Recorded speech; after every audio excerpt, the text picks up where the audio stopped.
Namaskar friends, welcome to Illegal Desi and this is the review for Atomic Heart.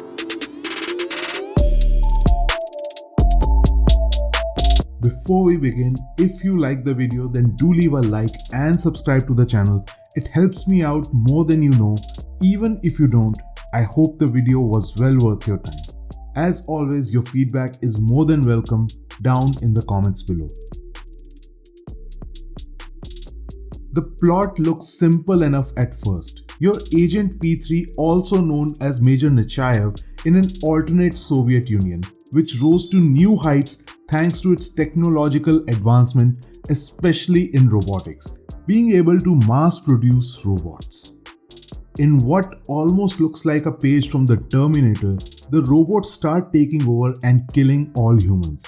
The game starts with a few long but helpful cutscenes to show the in-game world of the facility where all the events take place and to establish the tone, which abruptly changes from cheerful to apocalyptic in a matter of minutes. As you progress further, you will realize someone is trying to control the robots and cause the panic. However, to avoid potential spoilers, all that I'll say is that the deeper you'll explore the lore, the crazier it gets. There were multiple instances where I was surprised to see certain references being included, but it only added to my enjoyment of the game. The lore of the story is incredibly detailed and shows that a lot of research was undertaken to get the tone of the Soviet Union accurate.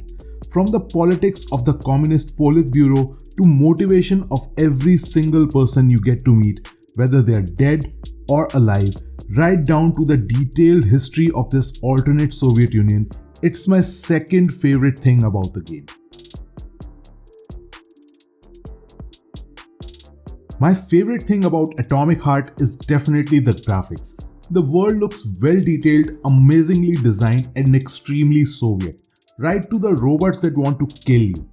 No matter where you go, all you feel like is putting on a photo mode and taking some pictures.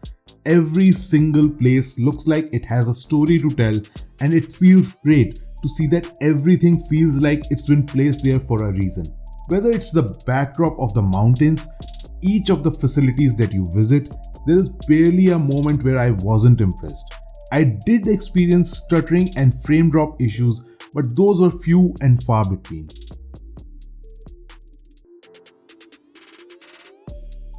The gameplay has its fair share of ups with very few drawbacks. For the first few hours, you're playing a far more linear game trying to reach the main game area. That alone will take up to 4 to 5 hours, if not more, depending on your difficulty level. After that, you'll reach a kind of an open world area, with each area having its own sets of challenges. While important to the story, this does make moving around a real pain because the driving mechanics are not all that great. But Atomic Heart delivers in spades where it truly matters: the combat. If you have the skills, you can go on a full-fledged melee combat. Not only that, it is canon that you learn the melee skills, as you will come across bosses on which guns will be useless. Add to that, the resource management system is so implemented that it will always be better to save ammo as much as possible. That doesn't mean you're out of options. In comes Charles, a helpful glove that's equally annoying at times but is extremely crucial for the game.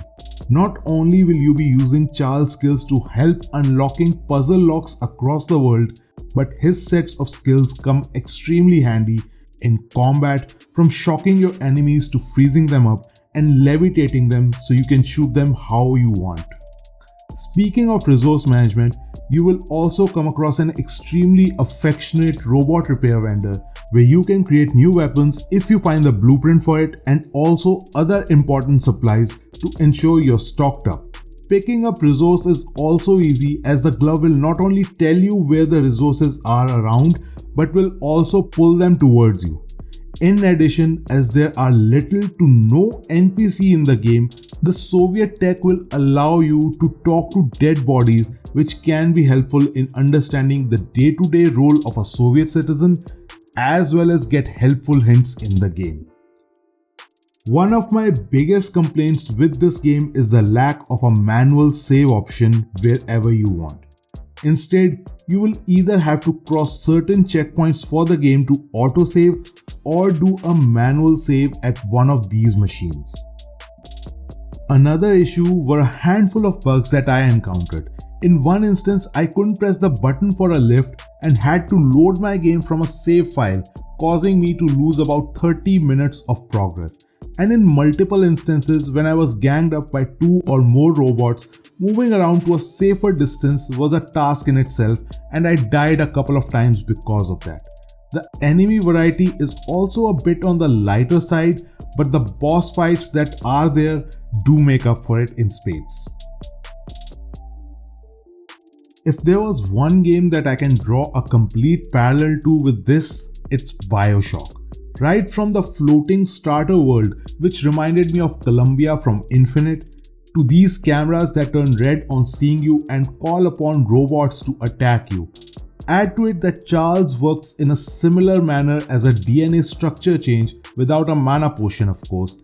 It is clear the developers at Mundfish took a lot of inspiration from that game.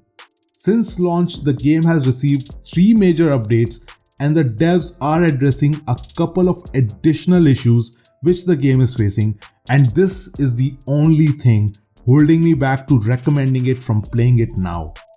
In my opinion, wait for a month or two and pick it up at the first sale. You will still get more than your money's worth. Even for those on Game Pass, if you haven't already tried it, give it a bit of more time and enjoy a better version of the game than what it is right now. Anyways guys, that's gonna do it for the video, and I will see you in the next one.